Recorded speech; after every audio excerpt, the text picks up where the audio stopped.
Hello students, তোমরা কি আমাকে শুনতে পাচ্ছ? Yes, sir. Okay, today we discussed about calcium. This is a very important electrolytes. আমরা যখন পড়ি, তোমরা যে ইলেকট্রোলাইট গুলো পড়েছো, যে sodium, potassium, magnesium, phosphate, calcium. Calcium is very important for your practical life and also for your exam. প্রত্যেকটা রিটেনে ভাইভাতে তোমাদের এই ক্যালসিয়াম থেকে কোশ্চেন আসে, ঠিক আছে? ক্যালসিয়াম টোটাল যে মেটাবলিক অ্যারেঞ্জমেন্ট এবং মেটাবলিজম এবং its regulation, its mainly its metabolism regulation, today we discussed about it. Okay, এটা নিয়ে আমরা আজকে আসলে মূলত ডিসকাশন করব। এর ভিতরে আমি পুরনো যে পড়াগুলো সেগুলো কোশ্চেন তোমাদেরকে ধরবো, ঠিক আছে? সো ক্যালসিয়াম আমরা বলতে পারি যেটা যে body calcium content, first total body calcium content. Okay, সেটা কতটুকু? সেটা আমরা বলতে পারি 1 থেকে 1.5 KG, 1 to 1.5 KG in adult. That means 25 to 30 mole, ঠিক আছে? 1 মিলিমোল মানে হচ্ছে 40 milligram. 1 millimole is equal to 40 milligram. এটা তোমরা মনে রাখবা, ঠিক আছে? একটা জিনিস অবশ্যই মনে রাখবা যে calcium 1 millimole, 40 milligram calcium is equal two 1 millimole, ঠিক আছে? 40 মিলিগ্রাম ক্যালসিয়াম ইজ 1 মিলিমোল। তাহলে টোটাল বডি ক্যালসিয়াম আমরা বলতে পারি কত? যদি হিসাব করি 40 যদি হয়, in cases of 1 millimole is 40 milligram. So যদি আমরা মিলিমোলে প্রকাশ করি টোটাল বডি ক্যালসিয়ামটাকে, সেটা কত হবে? 25 থেকে 30, 25 to 30 mole of calcium is present in our body. তার ভিতরে more than 99% is present in bone, more than 99%। হ্যাঁ, এটা অবশ্যই তোমরা মনে রাখবে যে more than 99%। Okay, more than 99% is present in bone। এবং একটা জিনিস কি, যে সেটার পরিমাণটা কত? 1200 to 1400 গ্রাম। ওকে, এবং কি হিসেবে থাকে? এটা থাকে calcium phosphate crystal. It is mainly present in our bone, represent as a calcium phosphate crystal. তার মানে ক্যালসিয়ামের বন্ধুকে কার সাথে মিলা থাকে? সোডিয়ামের friend, the friend of the sodium is water, sodium chloride is water. ক্যালসিয়ামের ক্ষেত্রে সেটাকে, in case of the calcium this is phosphate, in case of calcium this is phosphate. So predominantly calcium is present in the bones as a calcium phosphate crystal, and the amount is 1200 to 1400 gram. Okay, এবং এটাকে আমরা বলতে পারি hydroxy appetite crystal. এটাকে আমরা কি বলি? Hydroxy appetite crystal. ওকে, তাহলে বাকিটা কোথায় থাকে? বাকিটা হচ্ছে নন বোন। নন বোন মানে কি? নন বোন হচ্ছে কি? Soft tissue and extracellular fluid. Soft tissue and extracellular fluid. Soft টিস্যুতে থাকে কতটুকু? 0.5%। 0.5%। ওকে, ইন্ট্রাসেলুলারলি আমরা যেটা বলি আর কি। হ্যাঁ, এই যে নন বোন 1%। হ্যাঁ, সেটাকে আমরা ভাগ করা হয়েছে কিভাবে? এক্সট্রাসেলুলার আর কি ইন্ট্রাসেলুলার। তোমরা কি শুনতেছো কি বলতেছি? 09009 শৈবাল 09। Yes, sir. you Present, sir. you okay, you told me the total amount of calcium in our body. What is the total amount of the calcium in our body? Just few moments ago I told it. Sir, 1 kg, sir. আচ্ছা, ঠিক আছে, যদি আমরা এভারেজলি বলি তাহলে সেটা হবে কত? 1 to 1.5 কেজি ইন অ্যাডাল্ট। এটা অবশ্যই বলবা যে in adult. Okay, Yes, sir. and in our body it is present as a hydroxy apatite crystal। এবং এটা কেন জরুরি হাইড্রোক্সি অ্যাপেটাইট ক্রিস্টাল, সেটা আমরা যখন তোমার হচ্ছে বোন বাফার পড়াবো, বোন বাফার, তখন তোমরা এটা বুঝতে পারবে। Bone buffer that means chronic kidney ডিজিজে কিভাবে হাইড্রোক্সিঅ্যাপটাইট ক্রিস্টালটা ব্রেকডাউন হয়। ওকে, তো ক্যালসিয়াম কার সাথে বাইন্ড করে থাকে এই যে বোনসে? With the phosphate. Friend of phosphate. Okay, calcium phosphate crystal ফর্মে ওরা থাকে। ওকে, Yes, sir. তো একটা জিনিস মনে রাখবো তোমরা যে সফট টিস্যুতে থাকে 0.5%, that means 6 to 7 gram. Soft টিস্যুতে থাকে কত? শুধুমাত্র 0.5%, যেটা হচ্ছে 6 to 7 gram, that is non bone calcium. Okay, আর এক্সট্রা সেলুলার ফ্লুইডে থাকে বাকিটা, ঠিক আছে, সেটা কত? 0.1%, that means 1200 to 1400 milligram. Okay, মানে 1200 থেকে 1400 মিলিগ্রাম। ঠিক উল্টাটা, মানে 1200 থেকে 1400 গ্রাম থাকে কোথায়? বোনসে। সবাই কি বুঝতে পারছো? 1200 to 1400 calcium is present in bone when it is represented as a gram. 1200 থেকে 1400 গ্রাম থাকে বোনসে, ঠিক আছে, এটা অবশ্যই মনে রাখবা।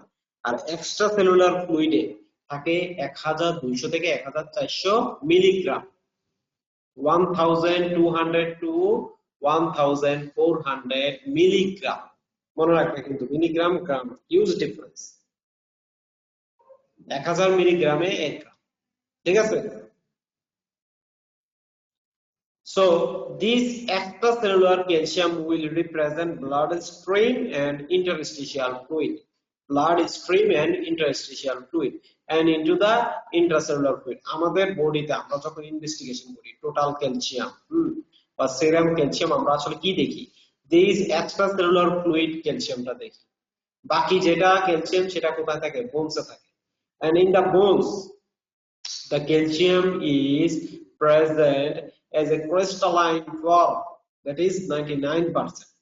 99% হচ্ছে crystalline form, ওই যে ফসফেটের সাথে মিলে ক্রিস্টালাইন ফর্ম হিসেবে থাকে। ওকে, and and the rest of the 1% is present as a bone fluid। তোমরা এই টোটাল, এটা কিন্তু ডিস্ট্রিবিউশনটা তোমাদের জানতে হবে ভালোভাবে, the total distribution of the calcium, ঠিক আছে।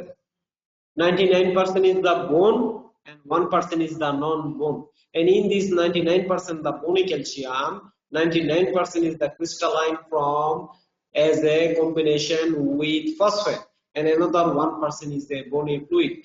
ওকে, অথবা বোন ফ্লুইডে থাকে। আর নন বোন সেটা কোথায়? Extracellular and intracellular. Extracellularly mainly কোথায় আমরা যেটা দেখি? সেরামে, blood stream and interstitial fluid, that means the fluid that is present in between the cell, this is the interstitial fluid। আর another calcium is present in the intracellular। মনে নাই আমরা বলছিলাম যে ইন্টারসেলুলার ক্যালসিয়াম রিলিজ করে lysosome, তারপর হচ্ছে তোমার যে সেল মেমব্রেন বাউন্ডেড অর্গানিলস যারা আছে তোমার সেলের ভিতরে, এরা কিন্তু ক্যালসিয়াম রিলিজ করে।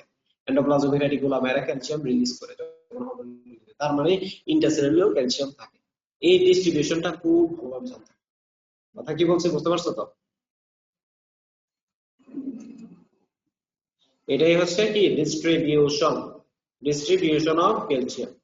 এখান থেকে অনেকগুলো কোশ্চেনের আনসার তোমরা দিয়ে দিতে পারো, যে যদি ক্যালসিয়াম মেটাবলিজম সম্পর্কে আসে বা ক্যালসিয়াম সম্পর্কে আসে, টোটাল এটা তোমরা করে নেবে এবং তোমাদের বইও, তোমাদের টেক্সট বইয়ে এবং তোমাদের যে রেফারেন্স বুক আছে এবং তোমাদের যে সহকারী যে বুকটা আছে যে এবিসি, সেখানে সুন্দরভাবে দেয়া আছে।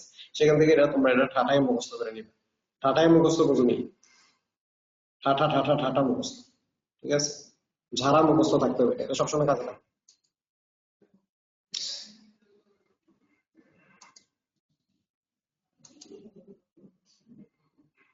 এবার আমরা যেটা জানবো, the different forms of calcium। এই যে ডিস্ট্রিবিউশনটা আমরা যেটা দেখলাম, যে different distribution of the calcium, এই ক্যালসিয়ামটা কিন্তু ডিফারেন্ট ফর্মে কি থাকে তোমার হচ্ছে আমাদের বডিতে ডিস্ট্রিবিউটেড থাকে। এই different form of the distribution তোমাকে অবশ্যই জানতে হবে, ঠিক আছে। এবং সেটা কি? যে লেবাইল ক্যালসিয়াম পুল এবং ক্যালসিয়াম পুল, এভাবে থাকে, ঠিক আছে। ফর্মস অফ বোন ক্যালসিয়াম, এই যে দেখো এখানে সুন্দরভাবে দেওয়া আছে। Most of the calcium in the body, most of the calcium in the body exists as the mineral hydroxyapatite. Most of the calcium in the body exists as the mineral hydroxyapatite. ওই যে আমি তোমাদের বলছিলাম calcium is bind with the phosphate. Calcium is bind with the phosphate and form hydroxyapatite. Hydroxyapatite crystal formation করে এবং সেটা কোথায় থাকে? বোনসে থাকে। হাইড্রক্সিঅ্যাপাটাইট ক্রিস্টাল কোথায়? বোনসে থাকে। এটাকে বলা হয় stable calcium pool. This is called stable calcium pool. মানে এখান থেকে খুব সহজে ক্যালসিয়ামটা কি হবে না, নড়াচড়া হবে। কথা কি বুঝতে পারছি? This is called stable calcium pool. very important, এটা মনে রাখা। 99% of the calcium is present as a this form, a stable calcium pool হবে থাকে, ঠিক আছে? These calciums are এই যেটা stable calcium, হ্যাঁ, এটা মনে রাখবা যে these calciums are not easily found in the extracellular fluid, not easily found in the extracellular fluid. Okay. And another is the labile calcium pool. Labile calcium pool. Okay. With labile calcium pool, these are easily exchangeable. Labile calcium pool are easily exchangeable. Now, calcium in the plasma. 45% in ionized form. So this ionized form of calcium is the physiologically active form. This ionized form is physiologically active form. Okay. And the 45% bound to protein, predominantly albumin. So when we measure serum calcium,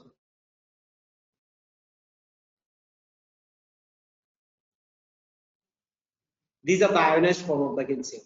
When we measure the serum calcium, okay.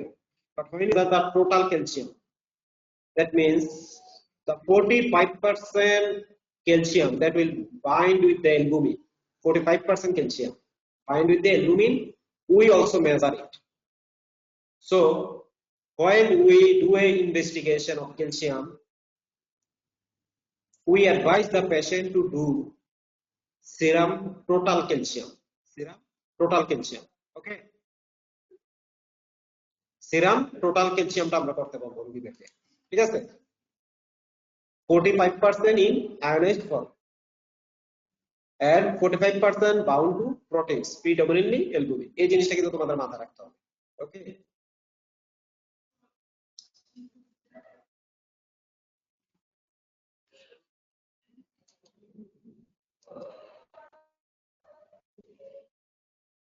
And 10% complexed with anion. 10% complexed with anion. Citrate, sulfate, phosphate. এগুলোর সাথে bind করে থাকে।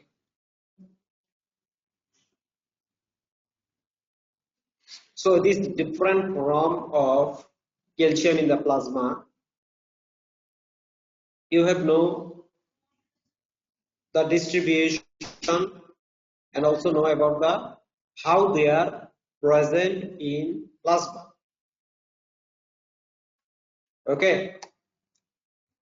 So this physiologically active form, they do the when there is any action potential is occur, when there is a muscle contraction, sarcolemma, sarcoplasma, এখানে কি থাকে? This 45% ionized form of calcium, এটাকে আমরা কি বলি? Active form. These are the active form. If this active form of the calcium is increases in the serum, if this 45% of calcium increases in the serum, it will causes the toxicity. So when we measure calcium, we must include the total calcium, and the 10% calcium is bind with citrate, sulfate, and phosphate. citrate, sulfate and phosphate. All of you understand it? সবাই কি বুঝতে পারছো?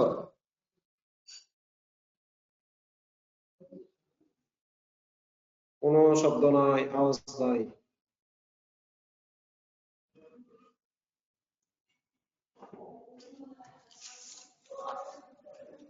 কেউ কথা না বললে আমি আঁকাবো না। বুঝছো কি বলছি? Yes, sir.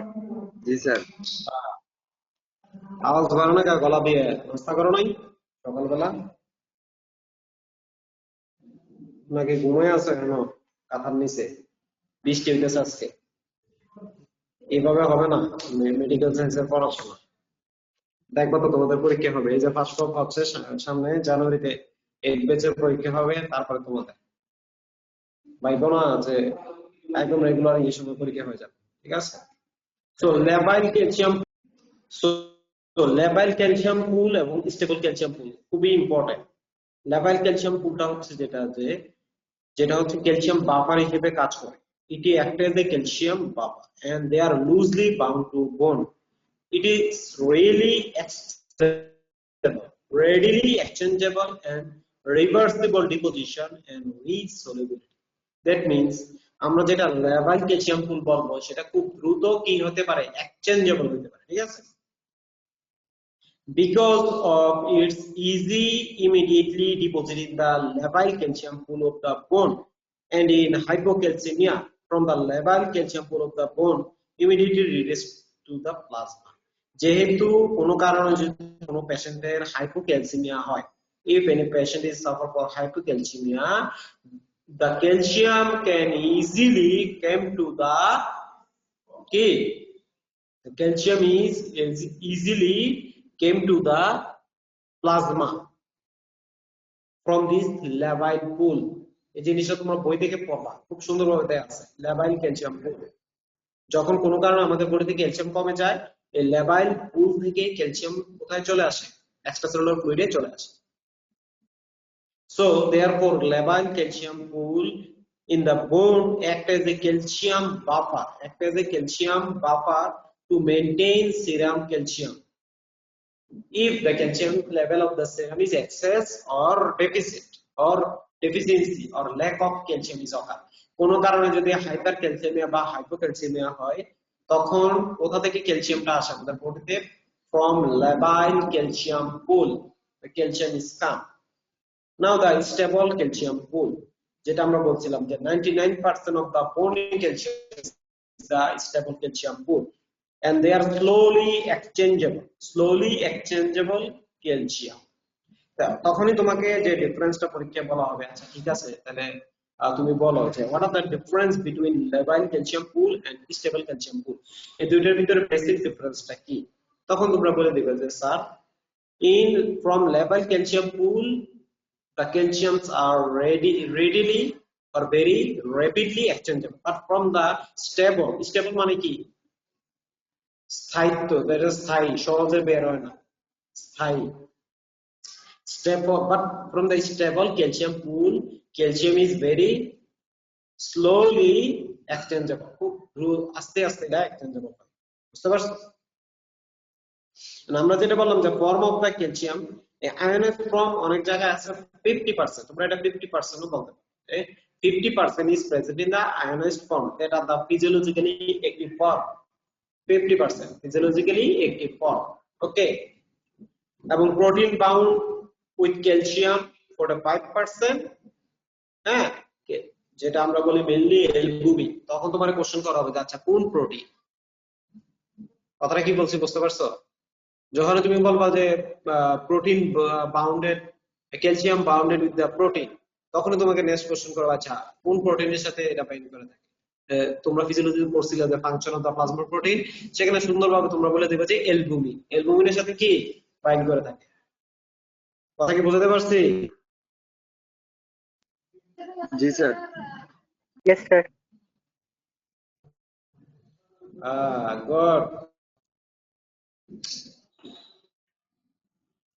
এই যে প্লাজমা ক্যালসিয়াম, যেটা আমরা বললাম যে প্লাজমা ক্যালসিয়াম পুল, হ্যাঁ, all three form of the plasma calcium are in equilibrium with each other and together represent the plasma calcium pool.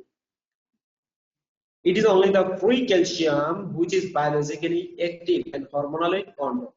তার মানে আমরা যত ক্যালসিয়াম নিয়ে নাড়াচাড়া করি, যত টানাটানি করি, সেটা মেইনলি এই এক্সট্রা সেলুলার ফ্লুইডে যে ক্যালসিয়ামটা থাকে, যে প্লাজমা ক্যালসিয়ামটা থাকে, সেটা নিয়ে। কথা বুঝতে পারছো? ওটা নিয়ে আমাদের যত কাজ। It is the free calcium concentration that determine body calcium status as well. এটা কি? This is the free calcium concentration. এই প্লাজমা ক্যালসিয়াম। ওকে, তখন তোমাকে অবশ্যই পরীক্ষায় জানতে যাবে যে total plasma calcium concentration 9 to 11 milligram percentage or 2.4 millimole per liter or 4.8 milli equivalent per liter. Okay.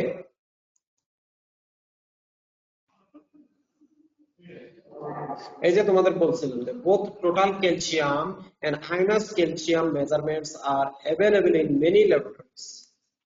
Total calcium and ionized calcium আমরা দুইটাই করি, এবং অনেক সময় আমরা বলে দেই রোগীদেরকে করানোর জন্য, সেটার নাম হচ্ছে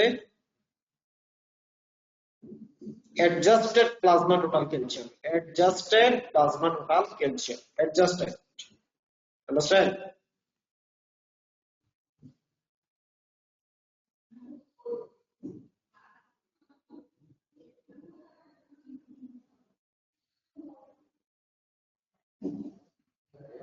So total plasma calcium concentration যদি আমরা জানতে চাই, আনসারটা কি দিবা? Total plasma calcium concentration 9 to 11 milligram per deciliter অথবা 2.4 millimole per liter অথবা 4.8। এইগুলো কিন্তু তোমাদের জানতে হবে। এই যে তোমার আপার লিমিট, লোয়ার লিমিটটা, হ্যাঁ, যে নরমাল লেভেলটা, এইগুলো পরীক্ষায় জানতে হবে এবং এগুলো পরীক্ষায় ধরা হয়। আচ্ছা ঠিক আছে, তোমার টোটাল ক্যালসিয়াম কত সেটা বলো। 9 to 11 মিলিগ্রাম পার ডেসিলিটার। তখন তোমার যদি বলে মিলি ইকুইভ্যালেন্ট পার লিটার, এটা তুমি বলো 4.8 মিলি ইকুইভ্যালেন্ট পার লিটার। এখন যদি বলো যে ঠিক আছে মিলিমোল পার লিটার কত, 2.4 millimole per litre. Okay, and the free plasma calcium concentration is 5 milligram per deciliter.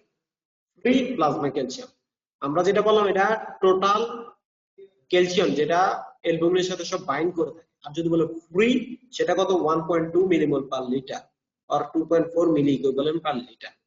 মিলিমোলের চেয়ে মিলি ইকুইভ্যালেন্ট আরো অনেক কম।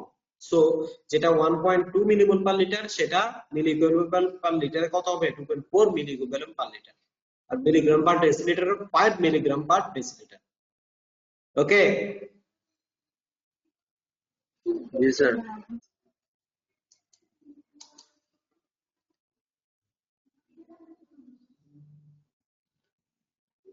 বডি রিকোয়ারমেন্টস, তোমার কতটুকু ক্যালসিয়াম লাগবে?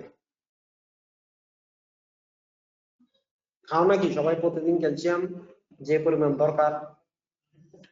জানলে না খাইবা যে কতটুকু ক্যালসিয়াম আমার বডিতে দৈনিক দরকার?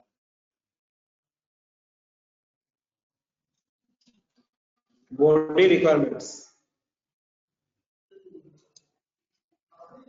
দেখো, একটা এজে, প্রত্যেকটা এজে ক্যালসিয়ামের রিকোয়ারমেন্টস আলাদা আলাদা আছে, বুঝতে পারছো? 1 to 3 years 500 মিলিগ্রাম। বুঝো, 1 থেকে 3 বছর বয়স যাবে, তাদের 500 মিলিগ্রাম ক্যালসিয়াম রিকোয়ারমেন্ট দরকার daily. 4 to 8 years 800 milligram. That means this is progressively increases with age. Age বাড়ার সাথে সাথে ক্যালসিয়ামের রিকোয়ারমেন্টটাও বাড়তেছে। ওকে, 9 to 18 years এ 1300 মিলিগ্রাম, 19 to 50 তে 1000 milligram, 51 plus 1500 milligram. Pregnant and lactating women are recommended a daily calcium intake of 1000 milligram. তার মানে কি, গ্রোয়িং এজে যারা গ্রোয়িং পিরিয়ড, কথাটা বোঝো, গ্রোয়িং পিরিয়ডে ক্যালসিয়াম রিকোয়ারমেন্টটা কি হয়? বেড়ে যায়। কারণ কি, গ্রো হচ্ছে মানে কি, বোনসটা গ্রো হইতেছে না। Growing is also not also the soft tissue growing, also the growing of bones. তাহলে কি তোমার যদি পর্যাপ্ত পরিমাণে ক্যালসিয়াম না দেওয়া হয় তাহলে বাচ্চাটা কি হবে, পুষ্টিহীনতায় আক্রান্ত হবে, ডোয়ার্ফিজম হবে, তার বিভিন্ন ধরনের শারীরিক সমস্যা দেখা দিবে, শারীরিক বৃদ্ধি হবে না, proper growing of the children is not occur. So must give the child and also the growing period of child proper amount of calcium containing food. ওই হরলিক্স মল্লিক্স খাওয়াইয়া কোনো লাভ হবে না। দেখবা যে টিভিতে অ্যাড দেয়, there are different type of that advertisement in the television, বিভিন্ন হরলিক্স মল্লিক্স বুস্ট আরো কত কিছু খাইয়া বাচ্চা বড় হয়ে যেতেছে। these are those are বোগা, এগুলো করে লাভ নাই, এগুলো খাইয়া লাভ নাই। ক্যালসিয়াম কন্টেইনিং ফুড খাইতে হবে, বুঝতে পারছো? এন্ড যাদের সমস্যা হয় তাদের ক্ষেত্রে আমরা কি দেই, calcium supplementation. if there is any problem to or if there is any hypersensitivity or allergy to intake the calcium containing food, কথা বুঝতে পারছি? কারো যদি অ্যালার্জি থাকে ক্যালসিয়াম কন্টেইনিং ফুডে, তাদের ক্ষেত্রে আমরা হচ্ছে মুখে সাপ্লিমেন্টারি দিব। আর আমরা তো ডাক্তাররা কি করি, রুগী আইলেই হইছে ক্যালসিয়াম বড়ি, আমাদের দেশের রুগীরা তো একদম, তো বাবা আমি গত 3 বছর ধরে তো ক্যালসিয়াম খাইতেছি। It will cause a calcium stone, formation of calcium stone in the kidney. এমনি করে ক্যালসিয়াম খেলে কি হয়, ক্যালসিয়াম স্টোন তৈরি হয় কিডনিতে। আন্ডারস্ট্যান্ড? সো না পরের ক্লাসে আমরা যে অ্যাডজাস্টেড ক্যালসিয়াম মেটাবলিজম এবং রেগুলেশন সম্পর্কে বিস্তারিত ডিসকাশন করব। Okay, thank you all. Thank you, sir.